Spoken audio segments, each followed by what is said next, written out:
Hola, ¿qué tal? Muy buenas noches, bienvenidos. Gracias por estar con nosotros en Defiende TV, un tema interesantísimo el que analizaremos esta noche. Le doy la más cordial bienvenida a todas las personas que nos sintonizan a través de teleclic.tv y alcalorpolitico.com. Vamos a platicar sobre los derechos humanos y bueno, precisamente si en este nuevo gobierno, en esta nueva administración, en la actualidad, estamos avanzando en materia de la protección y garantía de los derechos humanos en nuestro país o vamos un paso hacia atrás. Para ello tenemos un par de especialistas en la materia, en los derechos humanos, quienes pues son expertos en la materia y platicaremos al respecto. Me voy a permitir presentar a nuestros invitados esta noche. Está con nosotros el maestro Aldo Francisco López Velázquez, maestro en Derecho Procesal Penal y Criminología y consultor en Derechos Humanos. Aldo, buenas noches. Muy buenas noches, gracias por la invitación. Y está también con nosotros el maestro Juan David Obando Aguilar. Qué gusto, muchas gracias por la invitación y como siempre un honor estar con Alcalor Político y con ustedes. Muchas gracias, gracias a todos ustedes nuevamente. Recuerde que transmitimos en vivo a través de teleclip.tv, alcalorpolitico.com y para ello le invitamos a que participe con sus preguntas, comentarios, dudas, sugerencias. Y bueno, con relación al tema de hoy, los retos constitucionales en materia de derechos humanos, en la cuarta transformación se encuentran en riesgo los derechos humanos. Por ahí el gobierno está impulsando la Guardia Nacional, que mucho se habla de la militarización del país y ya pues tenemos experiencias, la verdad, muy trágicas con el uso de la Fuerza Armada en materia de seguridad pública, los casos de Chihuahua, pero también Veracruz. Hemos tenido experiencias muy negativas, entre otros temas, la reforma al artículo 19 constitucional, la ampliación del catálogo de delitos con prisión preventiva oficiosa. Pareciera que vamos un poquito hacia atrás. El tema de también las estancias infantiles, la seguridad social, el combate a la delincuencia, la política criminal, pareciera como que no hay una política definida en esta materia, la famosa puerta giratoria también. Vamos a hablar de todos estos temas muy interesantes y bueno, yo quiero empezar con el maestro Aldo Francisco López con relación a este tema, retos en derechos humanos en la Constitución, esto a la luz del 102 aniversario de la promulgación de la Constitución Política de los Estados Unidos Mexicanos. Adelante, Aldo. Bueno, muy buenas noches. Tenemos todavía muchos retos que afrontar dentro de la materia constitucional, materia principalmente de la Constitución Política de los Estados Unidos Mexicanos. Es importante saber que desde 2008 empezaron a haber reformas sustanciales, particularmente en la materia penal, y que posteriormente se dio ya un avance sustancial en el 2011 con la reforma constitucional, principalmente en el artículo primero de este ordenamiento jurídico. Sin embargo, empezamos a notar una presencia importante ya de la palabra, de la concepción de derechos humanos. Sin embargo, sí tenemos que detenernos a reflexionar en primer lugar si estas reformas han tenido el impacto a la sociedad con referencia a su promoción, su difusión, su garantía y su protección por parte de este Estado. Entonces, hemos caminado en estos años a que la sociedad conozca qué son los derechos humanos, hacia dónde van a ir los derechos humanos y en qué parte están en mayor o menor medida vulnerados estos derechos humanos. Sin embargo, tenemos ya empezar a reflexionar principalmente en el ámbito jurídico las cuestiones de la evaluación del impacto, si en verdad ha beneficiado a la sociedad o en su caso todavía tenemos mucho por transcurrir. El primero constitucional nos ha dado los principios fundamentales de la aplicación de los derechos humanos y que también nos ha dicho que en caso de que exista una vulneración o una violación de estos derechos, pues el Estado tiene la obligación de investigar y en su caso sancionar algunos de esos casos.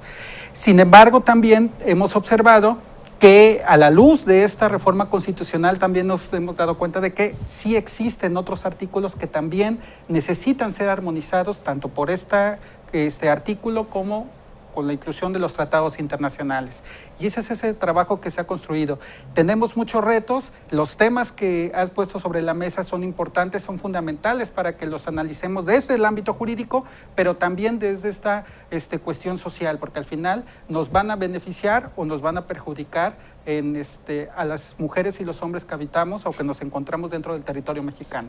Sí, muchas gracias. Pues precisamente los derechos humanos, como todos sabemos, están inmersos en todas las actividades que realizamos en el día a día y afectan a niñas, niños, adolescentes, mujeres, hombres, adultos mayores, pueblos indígenas. Por ejemplo, hay un debate, hay una situación, por ejemplo, con esta actriz de la película Roma, y si somos un país clasista, si somos un país racista, y todo esto que pareciera trivial, bueno, tiene que ver con los derechos humanos. Por otro lado, por ejemplo, desde la toma de protesta del presidente de la República habló de una constitución moral, y en ese tema también es interesante señalar, ya por ahí hay un documento que habla de una constitución moral para los Estados Unidos mexicanos, y bueno, si no caemos en contradicción con la Constitución Política de los Estados Unidos mexicanos, es decir, si no se le está dando una prioridad a una cuestión que tiene que ver con netamente los valores y el comportamiento interno de la persona o el respeto a las normas jurídicas. No sé si quieres comentar al respecto, maestro. Gracias.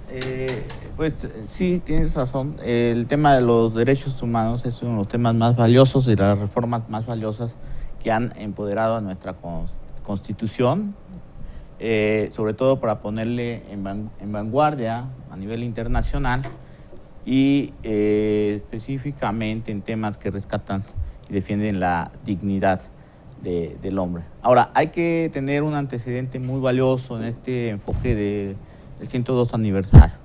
Las constituciones han nacido con un enfoque de liberalismo, en el cual de cierta forma se ha reconocido los derechos civiles y las libertades frente al poder público, y ese enfoque de liberalismo es el que surgió en Europa. Ahora, y el enfoque de división de poderes también es muy valioso. Nuestro enfoque en México, y sobre todo en 1917, más guiado que por un enfoque parlamentario, en México siempre ha sido a través de un presidencialismo. Y precisamente eso ha hecho que lo que se ha legislado ha sido con un enfoque diferente a la división de poderes. Prácticamente el poder legislativo ha estado subordinado relativamente al poder presidencial, al poder del Ejecutivo. Pero en el 17, por ejemplo, hubo cosas muy interesantes, y hoy estamos aquí porque precisamente hay mutuaciones sociológicas y mutuaciones jurídicas constantemente en cada época, en cada devenir, en cada práctica social. Entonces, de las cosas relevantes que tuvo el país fue que fue una constitución social, y es decir, que se enfocaba al respeto al derecho a la educación, las cuestiones agrarias, el respeto a las cuestiones laborales y a los derechos de los trabajadores, que ha sido algo muy importante. Pero después vivimos en un enfoque neoliberal en el cual el país se condicionó en ciertos aspectos, sobre todo del patrimonio nacional, de la soberanía y condiciones hacia aspectos económicos. Ahora, el tema de los derechos humanos es fundamental y tan valioso. Eso ha tratado de rescatar un poco el prestigio del derecho mexicano y la Constitución, prácticamente ahora que los reconoce. Pero normalmente no se ha estado actualizado y a la altura de ese respeto a los derechos humanos. Por ejemplo, nosotros lo vivimos. ¿Qué vivimos? La violación de los derechos civiles y políticos aquí en Veracruz, cuando intentamos ser fiscal anticorrupción de Veracruz. Y paralelamente, al terminar ese proceso en que hubo una violación muy clara, que se puede ver en el propio video, conflicto de interés porque la persona que designaron trabajaba con el propio fiscal y afectando el orden público, interés social. Nosotros hicimos un amparo que no pudo trascender porque hay un límite hacia cuestiones legislativas. Sin embargo, Sin embargo, ya se supone que el amparo está actualizado y que se reconocen los derechos humanos, ¿no? Entonces, desafortunadamente no siguió, pero bueno, hay algo interesante en el 105 de la Constitución, que también fue de las nuevas reformas, que por ejemplo puede intervenir la propia Comisión Nacional de Derechos Humanos en estos aspectos de la legislatura. Pero sí es un tema que hay que verlo, ¿no? Cómo viene ese enfoque del liberalismo, que son las constituciones las que dan el pacto social, el que da el ordenamiento, que son la ley de leyes, la que de ahí se desprenden las demás de leyes, y es una estructura orgánica que da el funcionamiento de cada poder y del Estado y su soberanía. Pero ha sufrido ciertos acontecimientos el país y que ha caminado con el presidencialismo, no ha caminado con la división de poderes. Sí, muy bien. Excelente, maestro, muy interesante explicación.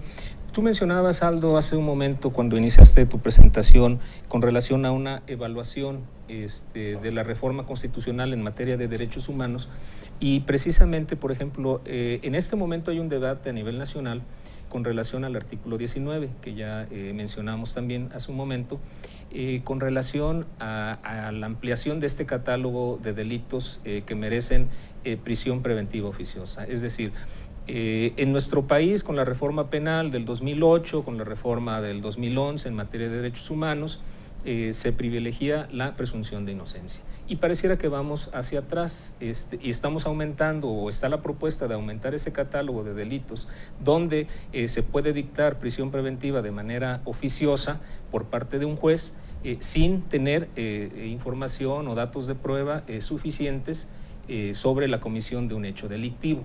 Entonces, decía, hay un debate a nivel nacional convocado por el Senado y donde especialistas se han pronunciado al respecto, y precisamente alguno de ellos señala que cómo es posible que se esté hablando de una reforma o de incrementar este catálogo de delitos del 19 cuando no ha habido una evaluación previa de si está o no funcionando esta reforma en materia penal. No sé si quieras ampliar al respecto. Sí, la reforma penal principalmente se enfocó más a la cuestión garantista, ¿no? Un derecho penal garantista, en la cual uno de los principales derechos que fueron establecidos pues fue la presunción de inocencia. Sin embargo, cuando lo establecimos delitos específicos, lo establecimos como México, dentro de este catálogo, pues fueron principalmente, o tenía como espíritu legislativo, que fueran delitos de alto impacto, ¿no? Que afectara directamente no solamente a un grupo, sino a toda la sociedad en su conjunto. Y podemos ver que tenemos el delito de delincuencia organizada o de trata de personas. En ese tenor, sí empezamos a reflexionar, y tenemos que empezar a reflexionar la pauta que nos puso la misma Suprema Corte, ¿no? La ponderación de derechos humanos, en las cuales tenemos que ver cuál es el derecho que se vulnera o que afecta en menor medida en cuanto a esta vulneración. Y hay un punto muy específico que he reflexionado en estos días, por ejemplo, incorporar el delito de feminicidio dentro de esta prisión preventiva oficiosa, que aún todavía lo tenemos, llevamos todavía esa idea de ser delito grave, ¿no? O no grave, cuando ya pasamos a este camino de la oficiosidad de los delitos. Por ejemplo, el delito de feminicidio o ligado al de trata de personas, tenemos que establecer o tenemos que incorporar cuál va a afectar de menor o de mayor medida a las víctimas indirectas. Sabemos que ya no podemos recuperar la vida de las mujeres, ¿no? Sin embargo, al dejar en libertad al probable responsable o probable feminicida, corre el riesgo que también sean afectadas en la vida o la integridad física las víctimas indirectas, los familiares, las hijas, los hijos y personas cercanas a la propia víctima. Entonces, tenerlo en prisión preventiva garantiza el derecho a la vida o el derecho a la integridad de otras personas. Asimismo, también el de trata de personas, porque el de trata también está vinculado a un tema de delincuencia organizada, en la cual conocemos por las diferentes situaciones que hemos vivido, que conlleva también un alto grado de peligrosidad para las víctimas, ¿no? Pero también en un grupo principalmente en el cual las víctimas son mujeres, niñas y niños. Entonces ahí tenemos que ver y empezar esta reflexión bajo la luz de los derechos humanos y con perspectiva de género, cuál va a ser el impacto en la sociedad. Y hacia allá tenemos que ir caminando, hacia una evaluación. La evaluación la hemos dado como sociedad civil y como abogadas y abogados, ¿no? Hemos realizado diagnósticos a nivel nacional, tenemos las estadísticas que nos dicen, por ejemplo, del Sistema Nacional de Seguridad Pública, que nos dice cómo se va dando la incidencia delictiva de los delitos de alto impacto, por ejemplo, homicidios, robos con violencia, etcétera. Ahí nos va dando como la pauta, pero entonces tenemos que ir directamente a lo que dice la sociedad, a cómo percibe la sociedad su vida, su seguridad, su reconocimiento de derechos humanos. Entonces, a partir de ahí que podamos ir caminando, ir construyendo mecanismos, procedimientos, acciones y hasta leyes, para que al final todo lo que nos dice la sociedad pues sea con la idea de mejorar el Estado, ¿no? El procedimiento del Estado. Ahora, también se habla de un tema recientemente que es el de la puerta giratoria, con esto relacionado con la prisión preventiva oficiosa, dado que aquellos delitos que están considerados en el 19, en el catálogo del 19, el Ministerio Público, el fiscal, pues tiene que solicitar la medida cautelar. Y el juez, pues ya sin analizar, por así decirlo, sin hacer su papel de juzgar, pues tiene que dictar la medida de carácter oficiosa. Sin embargo, en los delitos, como tú señalas, que no son de alto impacto, bueno, pues se deja a una decisión del Ministerio Público o a una decisión del juez, y por ahí se habla de este tema de la puerta giratoria. No sé si quieres comentarnos al respecto. Otro de los temas que también está poniendo sobre la mesa esta nueva administración encabezada por el presidente es la cuestión de la corrupción, ¿no? Que debemos combatir la corrupción desde el interior de la propia administración, pero también tenemos que ser parte como sociedad vigilante de todo este proceso que también al final no vulnere derechos humanos. La puerta giratoria va ligado a ese tema, ¿no? Que al final lo que se busca es que el servidor público no ligue, no trascienda, no realice negocios en su papel de servidor público, y que al final pueda ser parte de las instituciones sociales o privadas dentro del mismo sector. Eso es lo que se busca, y que una de las ideas es llevar a los 10 años, ¿no? Que un servidor público no pueda trabajar dentro de la administración pública, dentro de la iniciativa privada, pero al final tenemos esta reflexión de qué va a ser entonces el servidor público, ¿no? ¿Y no se violenta ahí el artículo 5º constitucional? Pues se violenta el 5º y el 123, ¿no? De que nos podemos dedicar a la profesión sea cual sea, pero siempre y cuando sea legal, ¿no? Entonces ahí es donde tenemos que ir analizando, ¿no?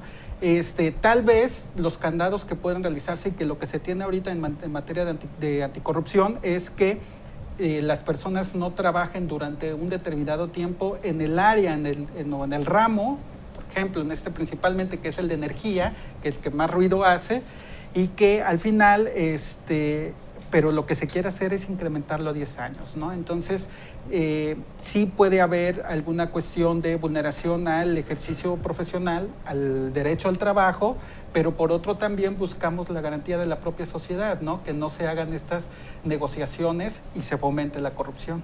Sí.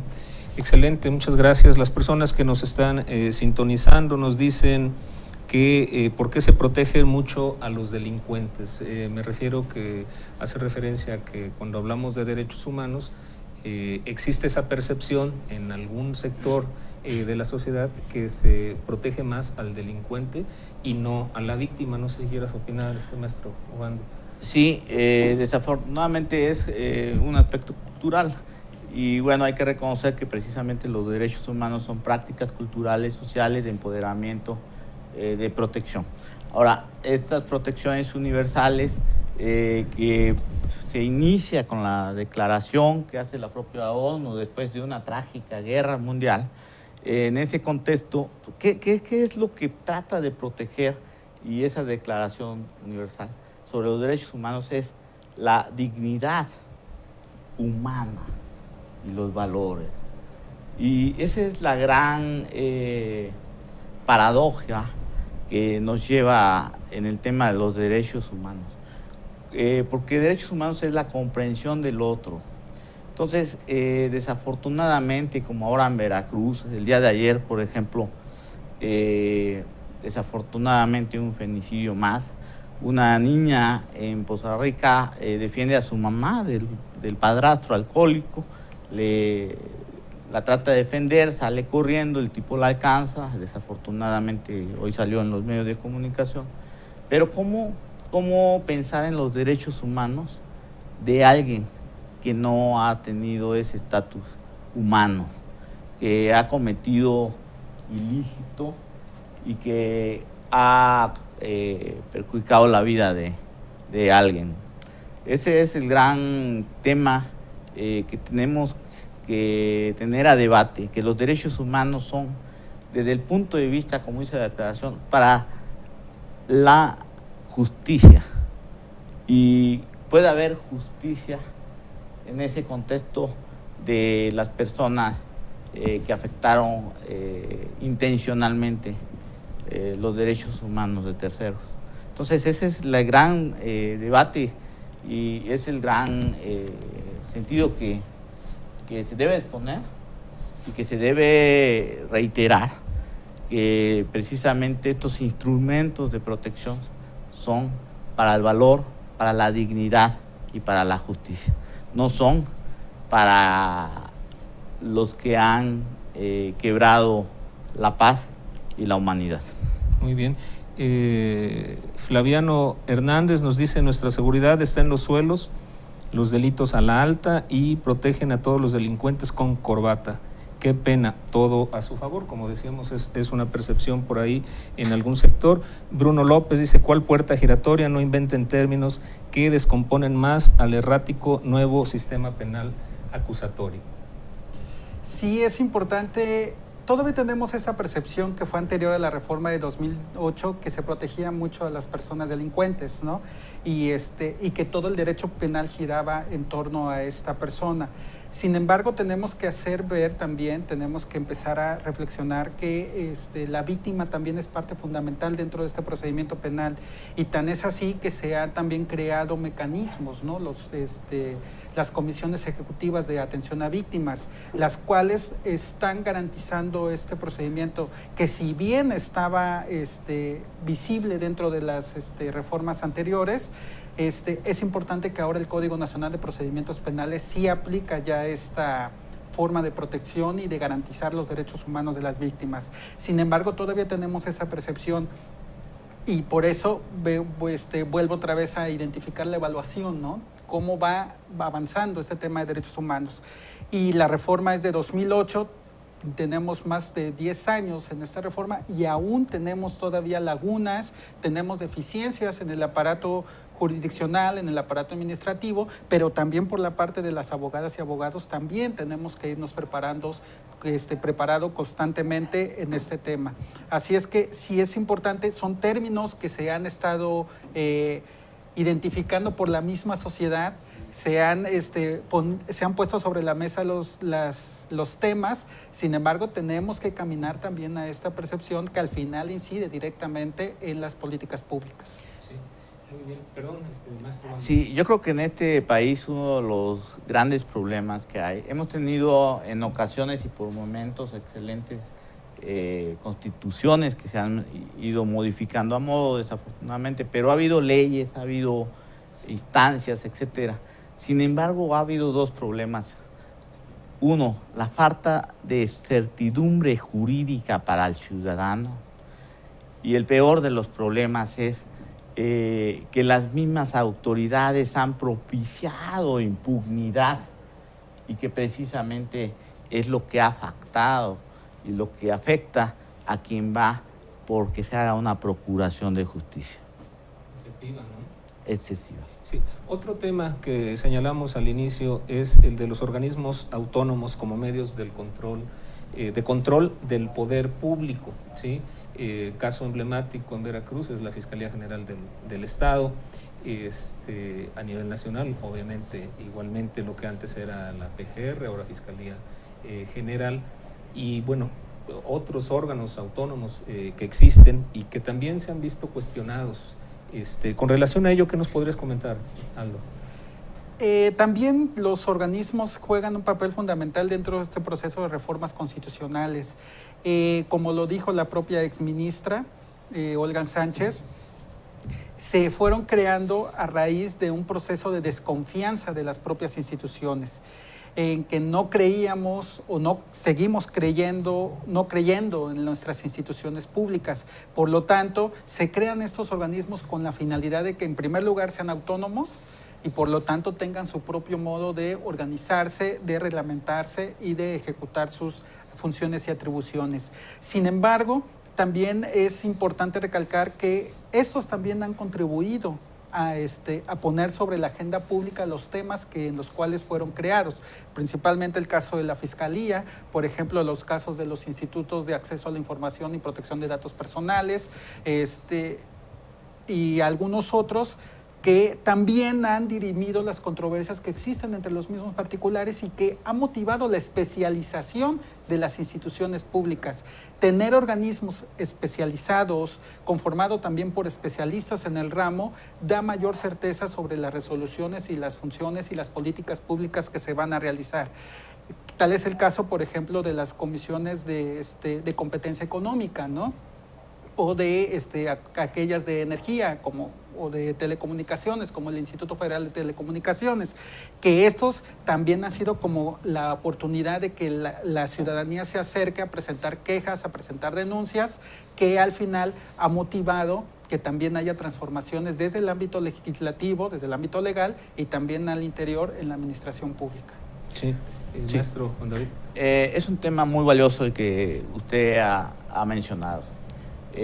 Precisamente se ha logrado que temas, por ejemplo, el de acceso a la información, se da como una práctica social. El Grupo Oaxaca, en los tiempos de Vicente Fox, empoderan esa iniciativa, se logra crear a los años, el Instituto Nacional de Acceso a la Información. De hecho, se reconoce en la Constitución ya en el 6 y igual en el 8 con derecho a la petición. Pero, ¿qué es lo que pasa? Hay muchos institutos que merecen un gran respeto y que se han consolidado por un esfuerzo democrático, y considero, como lo he dicho en otras áreas, que es en la sociedad donde hay críticas, hay exigencias, hay señalamientos, pero también es en la propia sociedad donde están las mejores experiencias, están las mejores respuestas y están los mejores elementos que pueden solucionar a la sociedad. ¿Qué ha pasado con estos institutos, estos organismos autónomos? No han tenido la legitimidad social al elegir las personas que representan como consejeros, las personas que eligen como fiscales. Perdónenme lo que digo, pero por ejemplo en el caso Winkler, desafortunadamente cuando llega, él actualmente solo representa a Miguel Ángel Yunes Linares, pero no está representando a los veracruzanos. ¿Y quién representa a los veracruzanos? Se supone que un fiscal. Igual en el fiscal anticorrupción, lo que ha representado este señor que llegó, Marco Evans, es defender los intereses de quienes fueron sus anteriores jefes. Pero ¿dónde está Marco Evans en los casos de corrupción, en el cual nosotros, candidatos, también señalamos el acto de corrupción que hubo entre el propio legislativo de la pasada Cámara? En ese contexto, ese es el gran problema que ha habido. Sí es válido, sí ha sido interesante, sí han sido una construcción de esos organismos porque los ha impulsado la propia sociedad. Pero el problema es que esos organismos no han tenido la legitimidad social de encontrar personas que realmente los representen con esa integridad y sobre todo con esa filosofía y con esa convicción y con esa mística que ha impulsado su nacimiento. Ha quedado en manos, con salvo algunas excepciones, pero la mayoría ha sido representado en casos de selección antidemocráticos. En Nayarit, en pasados meses, seleccionaron a quien le dio al gobernador desde el OPLE, desde el organismo electoral, su nombramiento como gobernador. Y la señora ya es consejera del Instituto de Acceso a la Información en Tepic, Nayarit, igual que pasó en Veracruz. Entonces, hasta que podamos tener garantía en que llegue gente con legitimidad social, podremos cambiar esos organismos. Sí tienen razón de ser, sí pueden funcionar, siempre y cuando tengan la gente valiosa, la gente preparada, y sobre todo con la mística de servir a la sociedad y defenderla. Excelente, bueno, y también no solo de los organismos autónomos, sino desde el mismo Poder Judicial, una situación que hemos padecido aquí en Veracruz, el sometimiento del Poder Judicial al Ejecutivo. Bueno, por otro lado, por ejemplo, en materia de seguridad social, ahorita se ha levantado mucho debate con relación al apoyo o al presupuesto que se entregaba a las estancias infantiles. Y bueno, por ahí ha habido señalamientos de que pues había desviación de recursos y que por lo tanto ese apoyo ya no se dará a las estancias infantiles, sino que se dará directamente a la población. Sin embargo, sabemos que la materia, el tema de la seguridad social es un pendiente en México, en nuestro país. En el estado de Veracruz no es la excepción. Por ejemplo, el personal que labora para el gobierno del estado, para cualquier dependencia del gobierno del estado, no tiene acceso a la seguridad social, no tiene acceso, por ejemplo, si eres una madre trabajadora, no tienes acceso a la prestación de guardería. Ese es un reclamo latente en toda la población, en toda la República Mexicana, y pareciera que no hay una idea clara. Es decir, el darle el dinero directamente a la gente, creemos, no soluciona el problema. Más bien hay que hacer el acceso a la seguridad pública pues disponible a todos los mexicanos, hombres, mujeres, trabajadores y por supuesto pues a toda la población en general. No sé si tengas un comentario al respecto, Aldo. Las estancias infantiles también juegan un rol social muy importante. Va más también a la cuestión de la seguridad social, pero también en un vínculo muy importante con los derechos de niñas, niños y adolescentes. Lo estamos viendo desde el aspecto de las personas trabajadoras, pero también tenemos que ver qué va a suceder con todas estas niñas y niños que eran beneficiarias y beneficiarios directos de este programa. Las estancias, pues al final salieron como una forma de cubrir alguna necesidad de la sociedad. Se ha hablado que existe un proceso de corrupción, de designación directa, etcétera. Más que analizar esto y señalar directamente a las titulares o a las personas que administran estos centros, tendremos que reflexionar todo este proceso de designación, de otorgamiento de recursos, para que al final, pues si es necesario y si se identifica que existe algunos actos de corrupción, pues que se sancione a las personas a los cuales fueron quienes realizaron estas conductas, pero sin afectar a quienes son directamente beneficiarios, las niñas, los niños, las mamás y también los papás trabajadores, porque al final es una necesidad que no ha cubierto el Estado en su conjunto. Hay en algunos casos ya vinculado el tema de seguridad social, en los cuales pues las trabajadoras y los trabajadores no tienen derecho a las guarderías o no tienen acceso o se les dificulta el acceso, o que por los mismos horarios en los cuales aperturan y trabajan esas instituciones, pues se les dificulta un poco el acceso a esto. Entonces no es tanto sancionar o satanizar socialmente a esas instituciones, sino ver la manera de fortalecer este proceso de designación, de identificar necesidades de las propias estancias infantiles y sobre todo garantizar el desarrollo integral de niñas, niños, que al final eran a quienes aportaban los mayores beneficios. Sí, no sé si tengas un comentario, Juan David. Sí, cómo no, con el permiso de usted. El Estado mexicano también ha tenido grandes logros al crear ciertas instituciones en ciertos momentos que le han dado seguridad social a los ciudadanos mexicanos. Por ejemplo, el Instituto Mexicano del Seguro Social en su momento fue una de las mejores instituciones y que en ocasiones salvó muchas vidas. El Instituto del Seguro del ISSSTE, por ejemplo, al servicio de los trabajadores, también fue de las grandes instituciones, el FOBISSSTE, las instancias infantiles, que daban una garantía y que salvaguardaban esa seguridad social de los trabajadores, de los ciudadanos, y que desafortunadamente sí ha impactado el tema de la corrupción.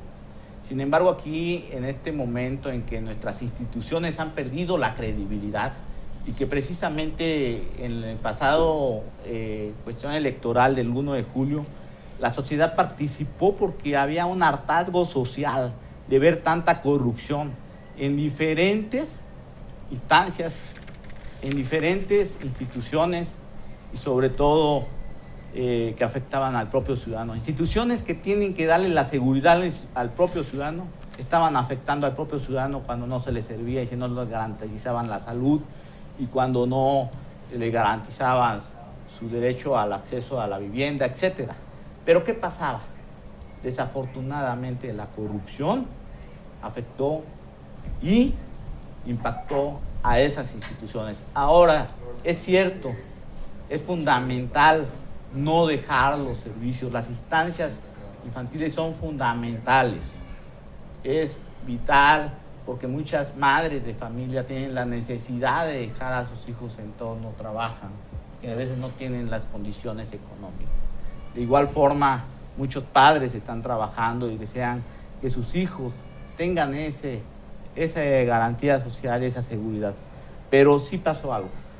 Hay situaciones delicadas de corrupción y que estoy de acuerdo que el presidente de la República y las diferentes estén combatiendo la corrupción, pero lo deben de hacerlo con mucha inteligencia, sin dejar de prestar esos servicios y sobre todo de una forma progresiva de detectar quiénes desviaron esos recursos, dónde están esas instancias que ni siquiera son instancias, quiénes son los que están detrás de todo esto, porque es un tema gravísimo, es a nivel nacional, como el caso de Pemex, y que es muy delicado.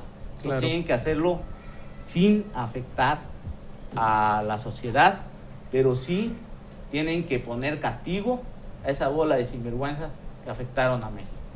Definitivamente, yo creo que todos estamos de acuerdo en que se combata a la corrupción. Es lo que todos esperamos como ciudadanos, que pues tengamos servidores públicos que trabajen de forma eficiente y sobre todo que se respeten la Constitución, las leyes, las normas jurídicas, que bueno, pues ese es un ideal.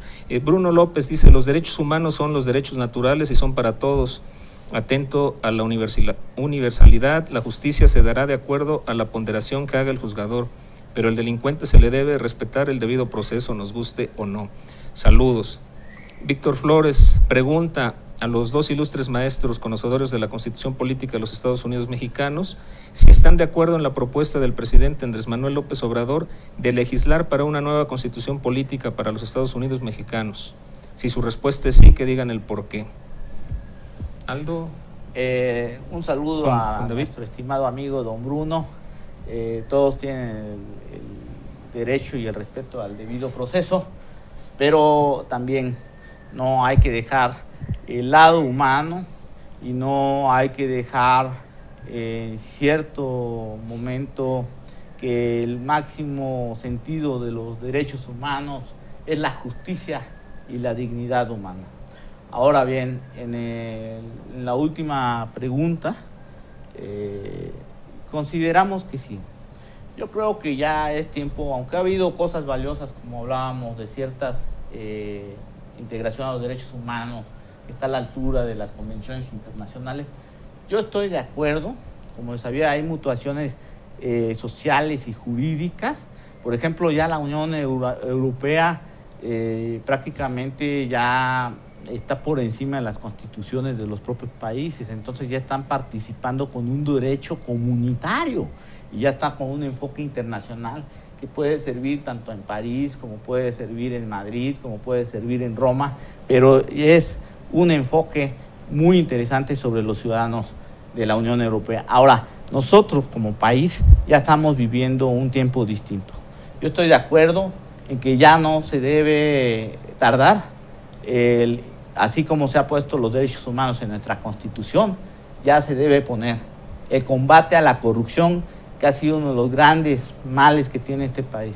pero ¿por qué no hacerlo en un constituyente con legitimidad social, con gente con un enfoque académico, con un enfoque de sociedad civil, con un enfoque que sean propuestas que puedan darle en este momento a este país una constitución como columna vertebral a la altura del derecho internacional, pero sobre todo a la altura de nuestras cuestiones sociales? Los derechos de los pueblos indígenas, que se ha reconocido, pero que también se tienen que actualizar respetando sus usos, sus costumbres, y darles también esa perspectiva de respeto y de apoyo. No puede ser esos comentarios racistas que hace unos días vimos contra la actriz de la película Roma. Son de las grandes causas que vivimos en nuestro país, y muchos de los grandes problemas es que no nos podemos ver como lo que somos, como humanos, como mexicanos, y poder luchar para darle soluciones. Ya basta de toda esa gente que siempre llega a lastimar el erario público. Basta de esa gente que llega a destruir el Estado, porque el Estado precisamente se hace con un pacto social y con un interés de defender la soberanía, de defender a la sociedad, de defender nuestras leyes. ¿Y qué se ha hecho? Pues esos esquemas de corrupción. Ha habido hombres fallidos porque no hacen la voluntad del Estado. La voluntad del Estado es la norma, y si no se hace con esa mística de norma, entonces estamos ante hombres fallidos. Creo que sí, a la persona que preguntó es interesante. Estoy de acuerdo, porque ya vivimos en una época diferente, con cuestiones y exigencias sociales muy delicadas y diferentes, y sobre todo un contexto internacional diferente. Y ya necesitamos, tanto en México, en Veracruz, que tengamos hombres a la altura de esas circunstancias locales e internacionales. ¿Algo? Bueno.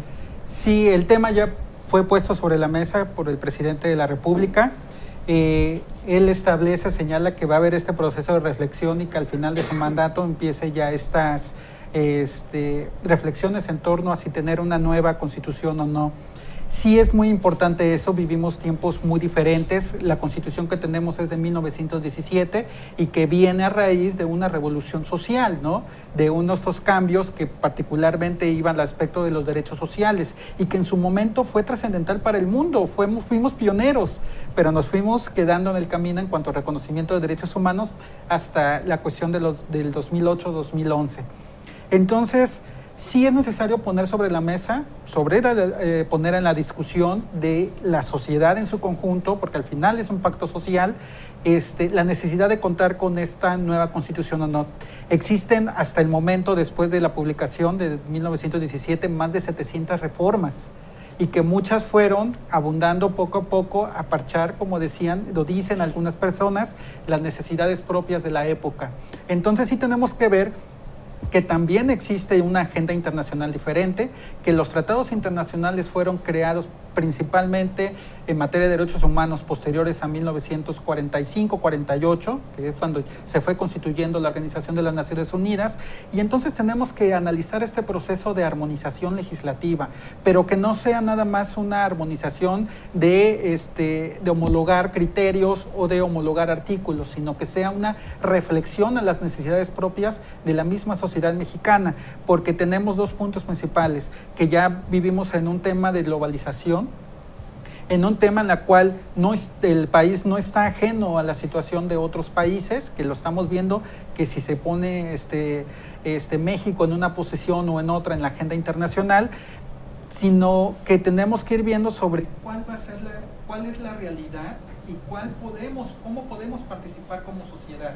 Porque al final, si se queda en una cuestión política o una cuestión de órganos legislativos, pues puede caer en el mismo proceso de otras leyes que al final son buenas intenciones y buenos objetivos, pero que en la forma práctica en algunos casos no se pueden cumplir por cuestiones administrativas, presupuestales o de objetivos mismos que son muy ajenos, ¿no?, a lo que cuesta la realidad. Entonces, es necesario reflexionar y sobre todo que abogadas y abogados también participemos activamente en este proceso, porque luego dejamos... Y medios de comunicación. Y medios de comunicación también, ¿no? Y la misma sociedad como organizaciones de la sociedad civil, porque al final somos quienes vamos a aportar esta nueva realidad social. Tenemos que poner sobre la mesa, por ejemplo, la cuestión de la protección de datos personales, la cuestión de las tecnologías de la información, de esos temas que todavía no se discutieron en 1917 porque no existía ni siquiera una computadora, ¿no? Pero que al final sí va a repercutir en cómo se vamos a entrelazar como mexicanas y mexicanos. Muy bien, pues para ir cerrando y para ir concluyendo el tema de hoy, ¿están en riesgo los derechos humanos en la Cuarta Transformación, en la administración actual? Ya hemos ido comentando distintos puntos con relación a las propuestas y a las situaciones que estamos viviendo. Juan David, Aldo, ¿están en riesgo los derechos humanos? ¿Es necesaria la Constitución para garantizar los derechos humanos? ¿Es necesario un cambio de una visión o una visión de país diferente? Mira, yo creo que en todos los tiempos y en todas las épocas han estado en riesgo en tanto no se respeten. Yo creo que nuestra Constitución ha tenido ciertos enfoques del social. Luego se vio vulnerable por el neoliberalismo, que dejó en condiciones vulnerables a nuestros... Bueno, aunque ha habido reformas interesantes, pero la situación económica ha dejado vulnerables a nuestros pueblos indígenas, por ejemplo. También en cuestiones de incertidumbre jurídica como las que expusimos, los derechos civiles y políticos de los ciudadanos han estado en riesgo. Ha habido algo interesante en esta Cuarta Transformación, por ejemplo, el legislativo, me refiero al federal, obviamente, ha tenido mucho trabajo, ha sacado leyes que estaban estancadas y que son excelentes propuestas también. Han tenido nuestros diputados federales un trabajo extraordinario y han sacado grandes leyes que han beneficiado y que van a beneficiar a los mexicanos. Ahora bien, la división de poderes es que el poder limite al poder, pero nuestro país ha funcionado con el presidencialismo.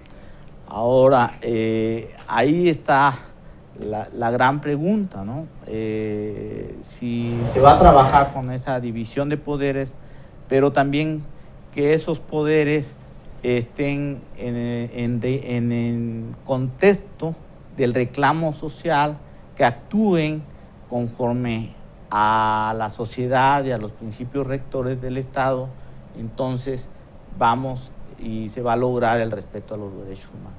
Si en ese enfoque de división de poderes se actúa conforme a intereses y complicidades políticas, como siempre las hubo en el pasado, entonces va a ser difícil ese respeto a los derechos humanos. Los mexicanos votamos obviamente el 1 de julio por una transformación. Y una transformación implica no hacer más de lo mismo, ni con los mismos, ni con prácticas sociales que afectaron, sino con prácticas sociales que nos puedan beneficiar y sobre todo respetar esos derechos humanos, pero también desde el Estado y los diferentes poderes hacer lo propio para ese respeto de los derechos humanos. Por una sola palabra que es y que se debe introducir a todo contexto, es legitimidad social. Muy bien, excelente. Maestro Aldo. Siempre los cambios generan dudas, generan incertidumbre, generan un proceso de reflexión profunda, ¿no? Y principalmente porque hemos cambiado de un partido que ha pasado hegemónico desde hace muchos años, nos pasó también en la época de la transición en el 2000, en el cual pues no sabíamos cómo venía este nuevo gobierno. Tenemos 2 meses y medio en el que entró, hay muchos retos que afrontar, pero sobre todo tenemos que ser partícipes dentro de este proceso, porque a veces también como sociedad nos quedamos nada más observando cómo van caminando las reformas legislativas o cómo va caminando la aplicación de la ley, pero no nos detenemos a profundizar un poquito en el tema. Los riesgos siempre van a haber en una reforma, siempre va a haber esa percepción de riesgo, Sin embargo, es importante que, además de acompañar de una reforma legislativa, tenemos que acompañar este proceso en cumplimiento de objetivos, en establecer mecanismos idóneos de evaluación y seguimiento, y sobre todo en este proceso de participación ciudadana, en la cual también nos debemos incluir abogadas, abogados, medios de comunicación.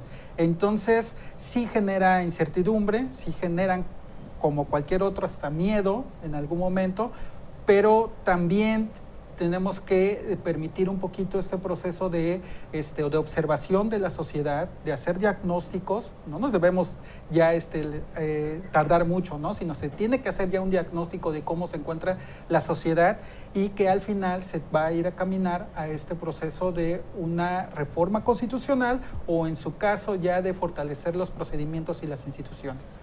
Muy bien. Perdón, quisiera concluir y agradecer, como siempre, la gentileza del espacio de Calor Político de usted, que uno de los grandes retos que puede tener la próxima Constitución, y que precisamente es lo que ha pasado, que ese acompañamiento social como el Grupo Oaxaca, que logró los temas de acceso a la información, que es algo fundamental, en un momento que ya se aprueban, ese acompañamiento social los ha dejado. En el momento que tengamos una constitución política del país que garantice no solamente esas normas que sean instrumentos sociales, sino que esa sociedad con esa legitimidad puedan estar permanentemente involucrado en esas decisiones, es decir, habrá esa legitimidad social para que se logre lo que se ha deseado en la finalidad de esas normas, de esos organismos reconocidos como autónomos. Muy bien, pues muchísimas gracias, maestro Juan David Obando, por tu participación en Defiende TV. Gracias. Gracias. Espero que nos vuelvas a acompañar en un futuro programa. Maestro Aldo Francisco López Velasco, muchísimas gracias por asistir, por participar y por pues compartir con todos las personas que siguen el programa de Defiende TV tus conocimientos y tus percepciones sobre lo que está sucediendo, lo que está aconteciendo en nuestro país. Gracias a usted por habernos sintonizado. Nos vemos en el siguiente programa. Gracias a todo el equipo de teleclic.tv y al calorpolitico.com. Nos vemos en la próxima emisión de Defiende TV.